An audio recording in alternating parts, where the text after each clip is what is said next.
the Beyond Sleep Training podcast, a podcast dedicated to sharing real tales of how people have managed sleep in their family outside of sleep training culture. Because sleep looks different with a baby in the house. And because every family is different, there is no one-size-fits-all approach to take. I'd like to acknowledge the traditional custodians of the land on which this podcast is being recorded, the Kalkadoon people. I pay my respects to the elders of this nation and the many other nations our guests reside in from the past, present and emerging. We honour Australian Aboriginal and Torres Strait Islander people and the unique cultural and spiritual relationships to the land, water and seas, as well as their rich contributions to society, including the birthing and nurturing of children. And welcome back to the Beyond Sleep Training podcast. I'm your host, Carly Grubb. And with me today, I have Vivek Patel, who's come back for a second episode with us. If you haven't listened to last week's episode, I'd encourage you to go back and listen to that one first, because it will give you the lead up story to where Vivek and I will take the episode today. So welcome back, Vivek. Thank you. It's wonderful to have you here. And I am still actually getting my head around this whole idea of the iceberg imagery in my head, because I know for me that whole frustration that you feel when you've decided that, you know, you can be so sure, you know, your baby, you might be trying to follow all their lead and you can see that they're getting tired, and yet you're not having any luck at all, and you can feel that building for you. Yeah. What would you say is a good way to catch yourself in that moment and then perhaps unpack it a bit more to see what might be lying underneath that iceberg? Yeah, for sure. I love that. I love that idea of catching it in the moment, because that's where so much of the moment to moment power comes in. You know, I think there's like a philosophical side of it where we think this is how I want to do things, but then in the moment that can fall apart, you know, because we have our own reactions and stuff. And I still go through that after, you know, 25 years of practicing this. So the in the moment stuff is really important. And I think one of the things for in the moment is we can prepare for the moment when we're not in the moment. And I think that's really helpful. And one of the things that I teach parents, which I developed organically in my own experience from having to deal with that, is I call it the 3 micro practices, which I'd like to share with you. The first one is, the 3 of them are the micro meditation, the micro self-compassion, and the micro self-observation. And so the micro meditation is a 1 breath meditation. And I love it because it's the shortest possible meditation. I mean, I suppose you could do a half a breath, but it's the shortest possible meditation that you can do. You don't have to sit with incense and candles for, and a gong for a half hour in lotus position. It's really just taking 1 breath. And so what I do is when I'm practicing it, so I practice it in different moments, in non-intense moments. So I practice it when I'm washing the dishes, or I practice it when I'm picking up a toy off the floor, or I'm practicing it when I'm opening a door. And I'll just stop for a moment. Like if I'm opening the door, I'll have my hand on the doorknob. And instead of turning it right away, I'll feel the texture of the doorknob. I'll feel my feet on the ground, and I'll just close my eyes and I'll go.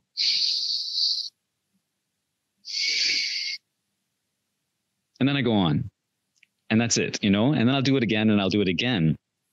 And what happens is, in the moment when I'm feeling frustrated, because I've been practicing this, it comes to me in that moment, and I'm about to be frustrated, and I can feel the tension, and I'll go, and I'm able to center again. And the second one is, so taking a breath. Basically, the short form way is taking a breath. But I like thinking of it as a micro meditation, because it's really like, then it's not just a breath. It's a conscious breath. It's a breath that connects me with myself. It connects me with my inner silence. And because I have practiced it a little bit, it connects me to all those moments of practice. That's the beautiful thing about practice. Today I wrote, in a response to someone, I said, practice is a lifelong practice. And I really like that. And I love practice. As a martial artist and a dancer, you know, practice is something so vital. And so practicing the micro meditation really helps. The second is micro self-compassion. And micro self-compassion is really powerful. Self-compassion is really powerful, because when we are compassionate with ourselves, it settles our system in a way, you know, because we can have so much judgment for ourselves, so much wrongness, especially if we're trying to be gentle parents, and then we yell and we get frustrated. and then we like come down on ourselves and we can feel really terrible. And then we think, why am I even a parent? My kid doesn't even deserve it. I don't deserve it. They don't, when we're saying they don't deserve to have me as a parent. That sounds like that's the opposite of what I'm trying to say. They don't deserve, you don't deserve to have me as a parent. That's not what I mean. I mean the opposite. I know what you mean. You know what I mean? Everybody knows what I mean. And so we can get caught up in that kind of stuff. And spiral. It really spirals, doesn't it? It's such a downward spiral, and self-compassion turns a downward spiral into an upward spiral.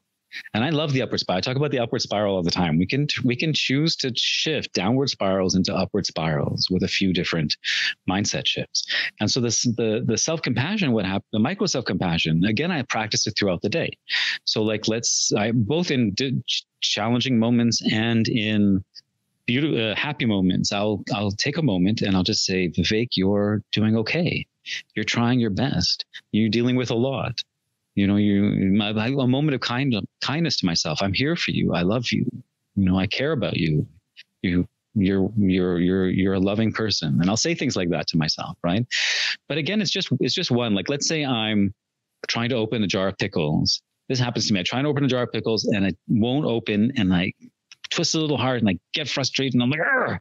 And that is a frustration at failure. Like, why did I fail? Why can't I do this? Life is getting to me again. And it's another thing that's obstructing me in my life and I'm failing again. I mean, it's just pickles, Vivek, right? But no, it's more than pickles, right? Yeah, it's more than. And it's always more than pickles. That goes back to the iceberg, doesn't it? Thank you. That's exactly it. And this is one of the things that the self-compassion does, is it makes us aware of our own iceberg and give us compassion for us having this huge iceberg. I mean, I was 28 when my kid came along. I had a lot of years of pain and struggle. I talked in the last episode about my upbringing was very, very challenging and violent in a lot of ways, and being bullied and picked on quite relentlessly in junior high school, and just on and on and on.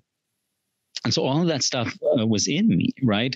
And so the micro self-compassion gives me that moment of saying, it's okay that you're struggling, Vivek. You're human. I call myself a mistake-making machine because it reminds me that that's a part of being human, Absolutely. If you're not making mistakes, you can hardly be living. Yeah, exactly.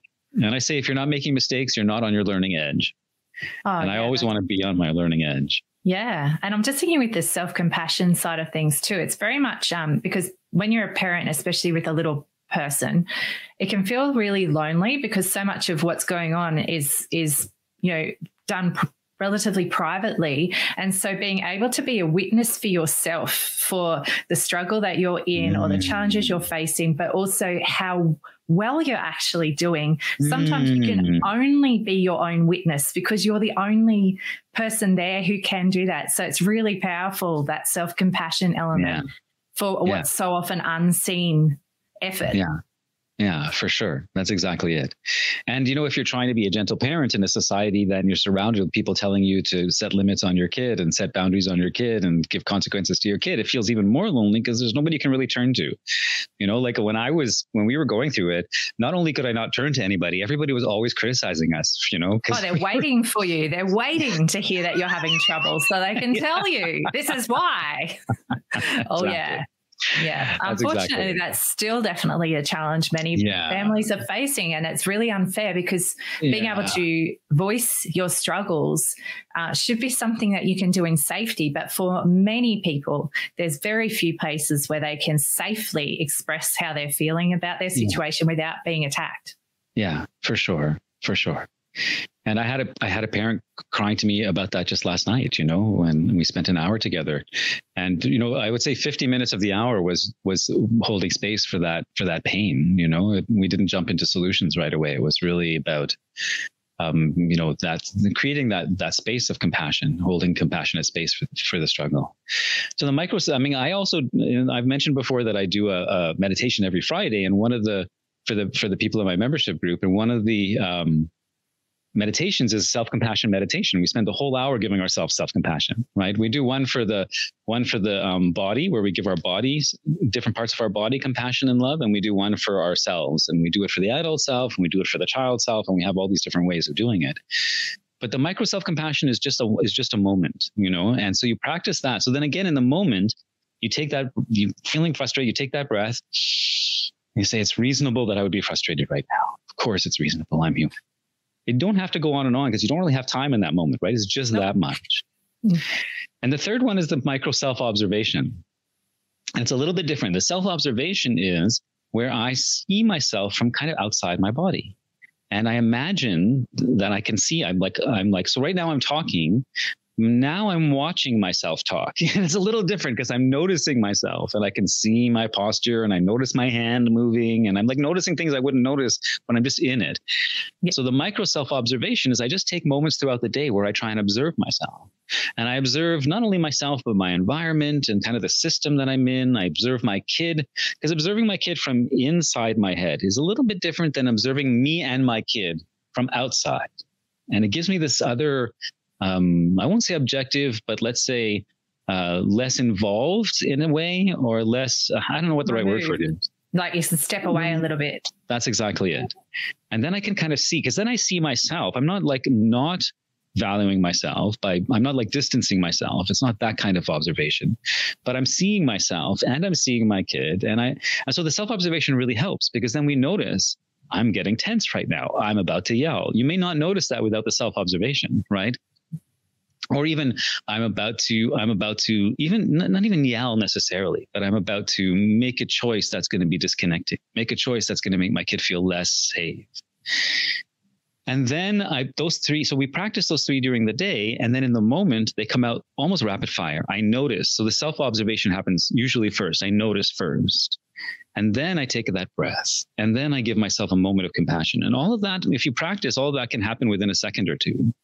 And that helps us rebalance ourselves, you know. And I find that as an incredible, the parents that I work with on a weekly basis, when they practice this, they actually find that it has a transformative power on the way that they respond to their kids.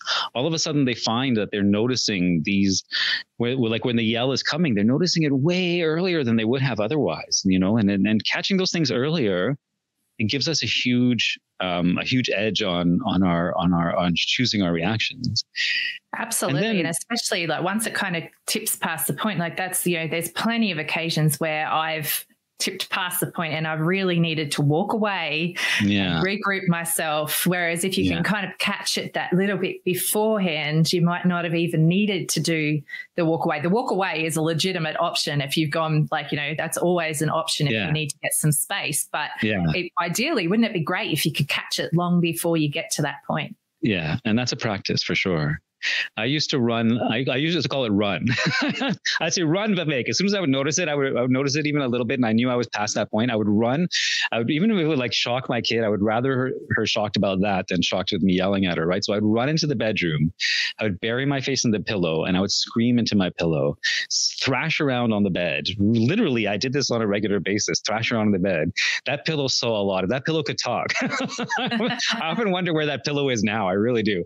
And then I would come out, or I would go into the bathroom and I would soak my head in cold water. That was the other one that I would do. Splashing face. Yeah. And I was also and those were grass under my toes. I had to go outside and just stand. I needed grass. Like it was very, I would do the bolt out the door. Yeah, always bare feet, grass on my toes. Yeah.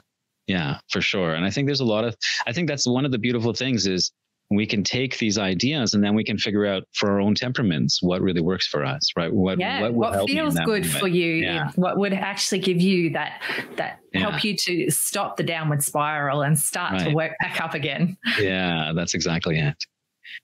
Yeah. Amazing. And it's good to know, I think, for people listening along, that you can hear even somebody who practices these things and you've had so much experience with it. There were still times when you went past the point and you needed to go to your next level of leaving the room and having a good scream, because I think that's another bit where we kind of get the message that if we're really good at this gentle parenting business, we're not going to do that anymore. Right. But it's not always the case. Yeah. For sure, because humans we're complex beings, you know, and our emotions are complex, you know, very complex, multidimensional. Our emotions live in our bodies, they're in our minds, There's a mental component, an emotional component, a physical component. Our kids remind us of our own childhood, and that's very challenging. And then we're reminded of our parents. And often when a parent and a child are arguing, it's not an adult and a child. It's like two 4-year-olds arguing, right? It's the inner 4-year-old and the outer 4-year-old arguing. And so it's like there's a lot of complex stuff happening. And so that's why like we can't not make a mistake. We can't not lose it. It's hardly possible, I will say, It's impossible. No one's perfect. Yeah. That's not exactly to mention that's not a good model for our children either. If we are this picture of calm skating across the surface all of their lives, how are they going to be feeling as whole humans as well when they can't maintain that kind of level themselves? Right. I've seen that range of emotion in their person is also important. Yeah, for sure. And the key for the way I think is that when I express my big emotions in front of my kid, I want to make it feel as much as possible safe for them. Because if it feels unsafe, then they're actually learning the opposite. They're actually learning that emotions are unsafe, right? So there's like a balance there. Yeah. There's a way and an amount to express our feelings vulnerably and honestly with our kids, where they learn that this is how humans work. And there's a way to do it where they learn, like, I better shut off my emotions because it's clearly not safe. And that's what happened to me. It took me years to reclaim my ability to feel. I was such an emotional young kid. I asked my mom about it, and I was very emotional. I had a lot of emotions as a young person, and I was crying but at some point I really shut all of that down, and through my teen years and into my early 20s, in a lot of ways, I shut a lot of that down. And so I knew that in order to reclaim it, in order to open myself back up to it, I had to go through a conscious process of bringing that back into my life. And now I cry at the drop of a hat. I'm very emotional. I'm an emotional guy, and I can see that emotional vulnerability is a strength now, which I couldn't see it when I was younger, And so I really want to make sure that that's something that I help parents with, also, like really honoring their emotions and feeling them so that they don't feel bad about them too. Because I don't want, shame doesn't help us. One of my sayings is change does not require shame. And shame is a killer for us when we're on a path of wanting to grow and learn about ourselves. And then we make mistakes and it's terrible. So I would much rather that I learn to be compassionate with myself about my mistakes, so that my kid learns to be compassionate. And then the reconnection process is so powerful. Like my kid and I would have, even to this day, we have lots of disconnections that happen. It's part of just being human. I have my thoughts, she has her thoughts. I have my perspective, she has her perspective, and they bump up against each other. But after many years, we have a faith in each other. We have a trust in each other that we'll get through it, because we've done the reconnection process so many times and done it really effectively and done it with a lot of patience and compassion, that we both know that that's going to happen. Sometimes when I'm like harsh with her, because it still happens, even now it happens. When I'm harsh with her or something, I'm like, she's going to hate me. I get this like terror in me, and I'm like, no, Vivek, trust your relationship. Trust the process. And then I have to calm little Vivek, who was rejected over and over again. So then, like, the feeling is valid. It's not like I'm imagining it. It's a real feeling. So then I guide little Vivek back to a place of center. Then I go to her and I say, hey, let's talk about this. And then we can talk about it. And she shares her stuff. I share my stuff. And we really have this way of, and now she's 24. She really honors my emotional state too. She holds a lot of space for my emotional state. It's amazing. It's not something that I ever expected her to do or wanted her to do, in the sense of like, she had to do it. But it became a natural outgrowth of being treated that way, having experienced someone consistently holding space. I don't call it unconditional acceptance. I call it minimally conditional acceptance, because it's never going to be unconditional. But I always strove for as minimally conditional acceptance as possible. Now she reflects that back to me, and we have such a beautiful dynamic now. And actually, now as a 24-year-old, when we go out and interact with people, a lot of the time we have to pull out our ideas to prove that we're father and daughter, because people just don't believe it, because they don't see adult children and their parents interacting the way we do, because we're just like cool with each other. We're friends. It's such a bizarre thing for people. And so I think for like people listening along, that's a beautiful thing to hear too, for how a relationship can shape up over because, for most people listening along, they've got tiny babies in their family right now. Right. And so to hear, 24 years later, the relationship, it's continued to evolve from those very early roots that you laid down when she was an infant right through her growing experience. It's a beautiful thing. Yeah, I'm really interested to hear, just for it, we've only got about 10 minutes left, but I know in episode one thing that I didn't get to ask you about that might be really hard for you to recall, because I know this is a very long time ago, but you were talking about how you tweaked and changed and tried lots of different things as she grew. Yeah. What were some of the things that actually helped you and your wife help her find sleep when she was tiny? Yeah, for sure. That's a great question, and I will dredge up my memory files from the computer. It's all right if they're a little blurry. Yeah, I'll tell you a few of the things that we did. So one of them was, of course, nursing to sleep. This was not the whole process, but it was part of the process, and I still remember the half circle cushion thing my wife would put on her lap and on the couch, and Veets would like lay there and hold her, and it was a beautiful thing. But she also really liked to be bounced.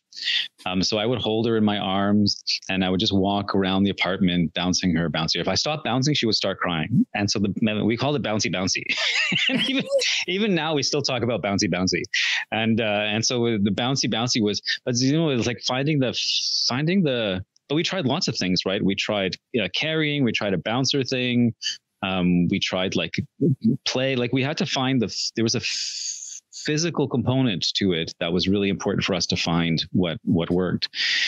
And then we also had this battery operated swing that she liked. So then we would, when the bouncy, she would start to like get into this like more of a dozy state would come about her. Yeah, we're both kind of moving our heads like that. Yeah, I was like, I know what you mean. Yeah, we would put her in the swing, but if it was a little too early, then she would like immediately start to come back into her activated state, right? And so had to be the sweet spot. Yeah, exactly. And so that was like, we had to have some patience with ourselves for it, but there's a like when her consciousness would get more activated and more like more waking up, then we would go back to the other things, like it would be nursing and then the bouncing and then the swing into the bed. She co-slept for a few years. My wife and I were trying to remember, was it 3 years? Was it 2 years? Was it 4 years? We couldn't really remember how long the co-sleeping was, but then we would all get into bed together.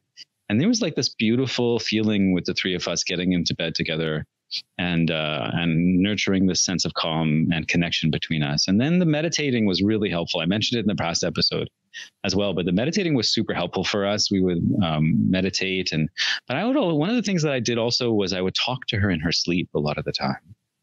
I would talk to her and just say really nourishing, calming, safety things in her sleep, especially since her little body was going through so much because of the medical stuff that I talked about before.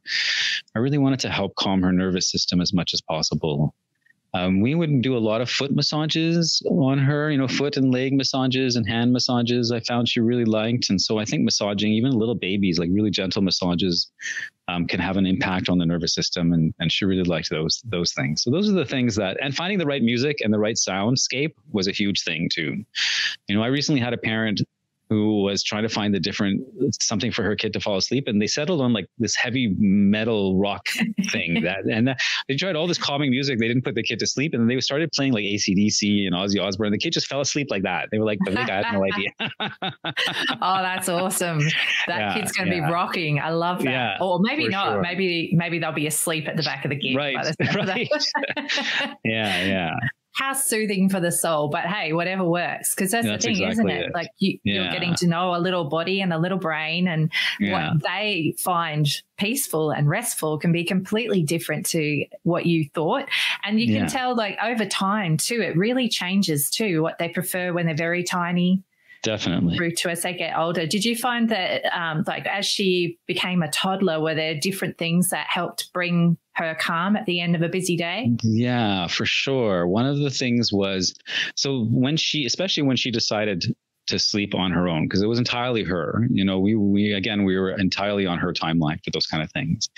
And so one of the things was evenings or bedtime was like a real question asking time. As soon as bedtime would come, she would start having all these questions. And I know that, again, even in those days, people would say, oh, she's trying to get you to not let her go to sleep and trying to get out of going to sleep.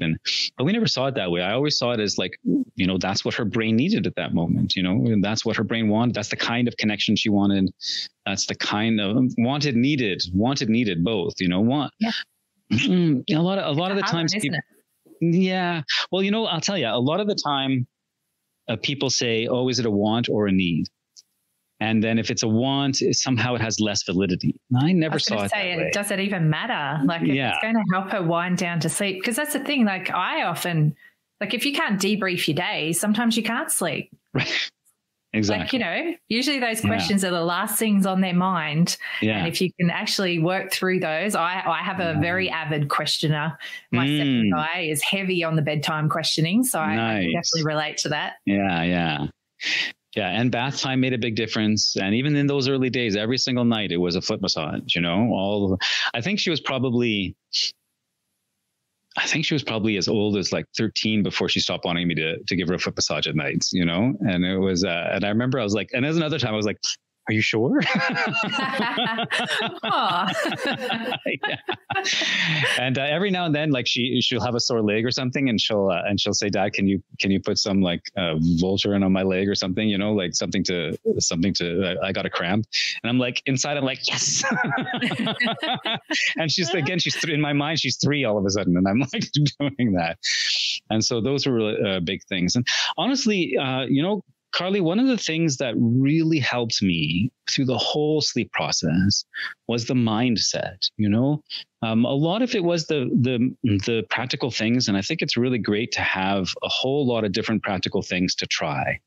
And I always like to have, like, when I find something that works, I always like to have 3 or 4 things ready to try as soon as these stop working, because like you said, kids are always changing, right? But for me, the mindset was the thing that carried me through for most of it. And the mindset for me, again, wasn't so much about her sleeping in that moment. It was about her developing a relationship with her body and with sleep. And this was so important to me. This is the same with food, and it was the same with hygiene, and it was the same with work and school, and it was the same with relationships and communication, and it was the same with thinking. It was the same with all those things. It was her relationship with those things, her personal capacity with those things that I was caring about. And over the long term, and that's a long-term process. You know, that's not a 1-month process. That's a multi-year process. And I was always thinking in a multi-year timeline. I was always thinking in decades of working to learn these skills, you know? And so thinking that way, it really helped me slow down and not take this night as a panic, because this night was my opportunity to one step in the work of learning to develop that relationship with self, with sleep, and to understand the impact of sleep, and to make choices around it, considered choices depending on what I'm interested in, or what's happening, or what I'm listening to in my body, or what's happening in my life, you know? And so I know, like, for me, sometimes when I'm really depressed or sad or upset about something, I'll sleep just to escape those feelings.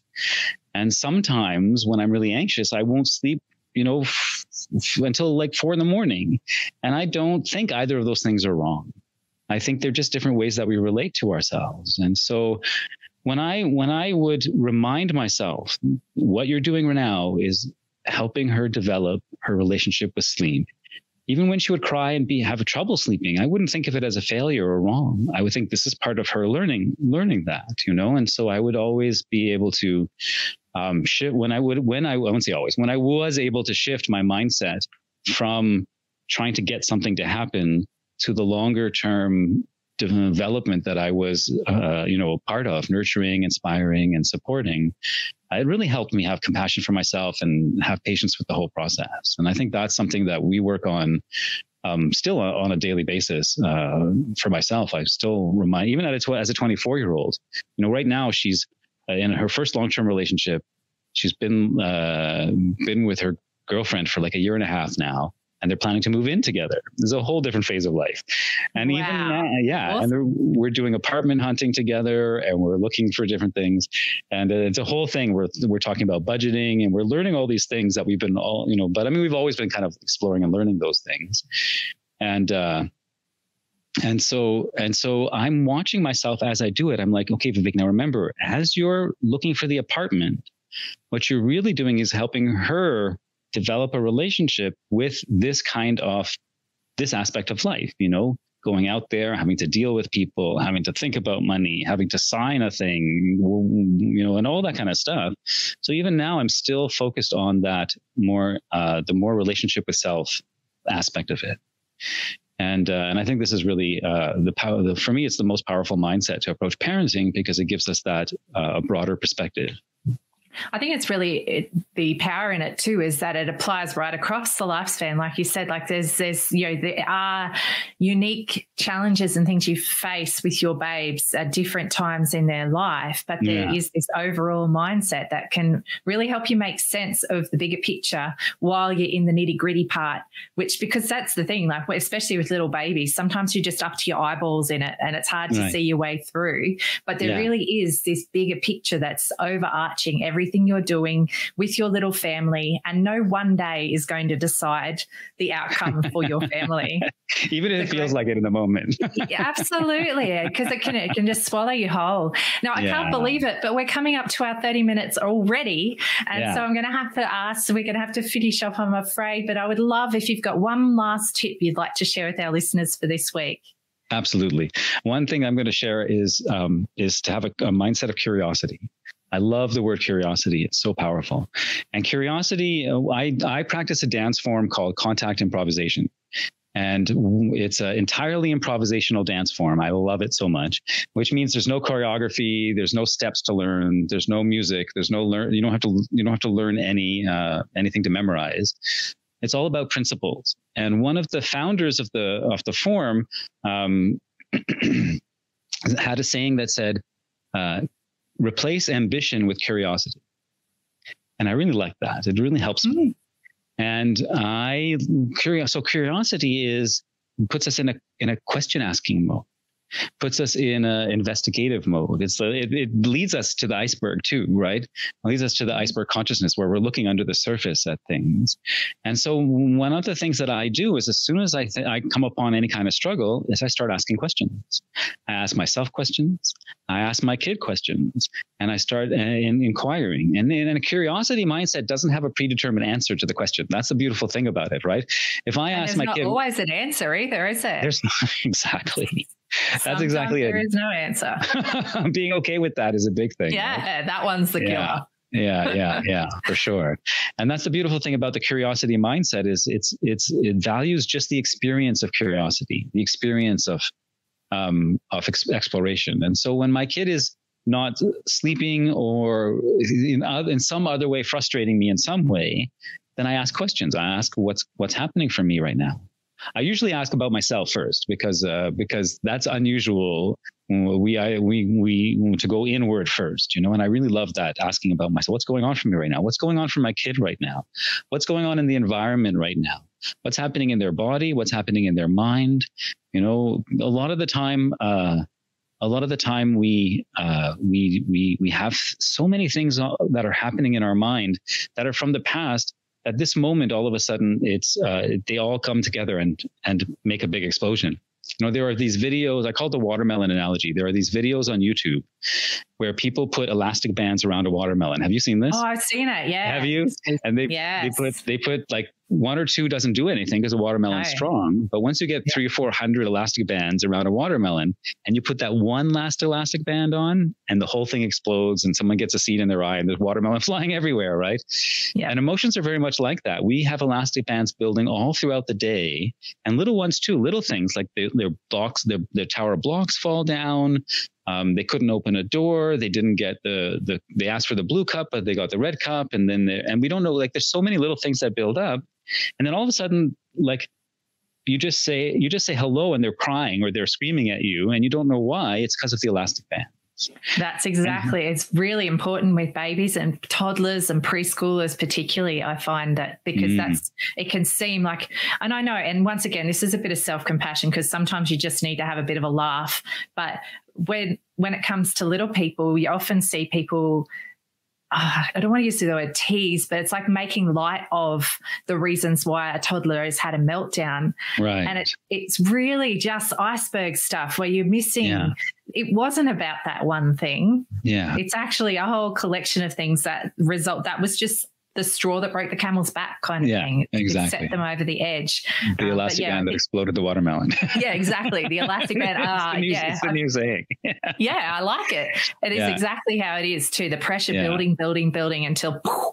Yeah. And one of the beautiful things about realizing that is we can also help our kids with their elastic bands before it gets to that point, once we're aware of it, Yes. When I notice my kid have an elastic band and our own too, like the pickle jar I mentioned, every time I can't open a pickle jar, there's a little bit of frustration gets lodged into my thing and my consciousness, and enough of them and my watermelon's going to explode too. So we can actually be helping our kids release their elastic bands when they come home from school, when they have a difficult experience, when they have a play date, whatever. We can help them release those elastic bands all throughout the day. And that's the thing, isn't it? It's releasing it. It's not trying to avoid frustration. It's not trying to, any of those things. It's actually just having safe outlets for our little people to let those feelings out, just like we need safe outlets to be able to let it out as well. So we're not also building that pressure over any day. So powerful.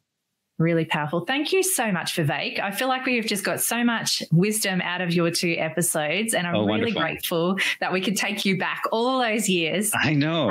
It was amazing. You did really well recalling all the things that you did, and thank you for talking through with your wife as well to help you refresh.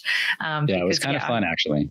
Oh, good. I'm glad. Yeah. And you can hear, I think that's one thing I'm really appreciating about hearing everybody's stories is there's this genuine tenderness when people think back on those times, even if there was struggles and real challenges, there's this genuine tenderness for those memories as well, which is really special to hold on to. So thank you so much, Vivek. Yeah, my pleasure. Amazing. I really enjoyed our time together.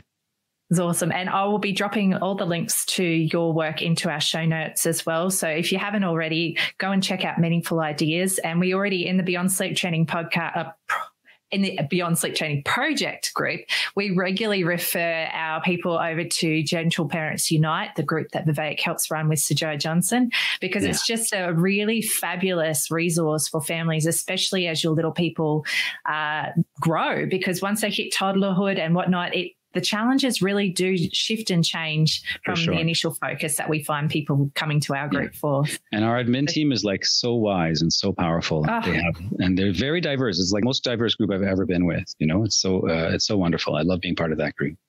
It's pretty special. So thank you for the work that you guys do there, because we definitely appreciate it so much. Yeah. All right. Thank you, Vivek. I'll let you get back to your day, but thanks for your time. Wonderful. Thank you. I really hope you enjoyed the podcast today. The information we discussed was just that, information only. It is not specific advice. If you take any action following something you've heard from our show today, it is important to make sure you get professional advice about your unique situation before you proceed, whether that advice be legal, financial, accounting, medical, or any other advice. Please reach out to me if you do have any questions or if there's a topic you'd really like us to be covering. And if you know somebody who'd really benefit from listening to our podcast, please be sure to pass our name along. Also, check out our free peer support group, the Beyond Sleep Training Project, and our wonderful website, www.littlesparklers.org. If you'd like even more from the show, you can join us as a patron on Patreon, and you can find a link for that in our show notes. If listening is not really your jam, we also make sure we put full episode transcripts on our Little Sparklers website for you to also enjoy, and fully captioned YouTube videos as well on our Little Sparklers channel. So thanks again for listening today. We really enjoy bringing this podcast to you.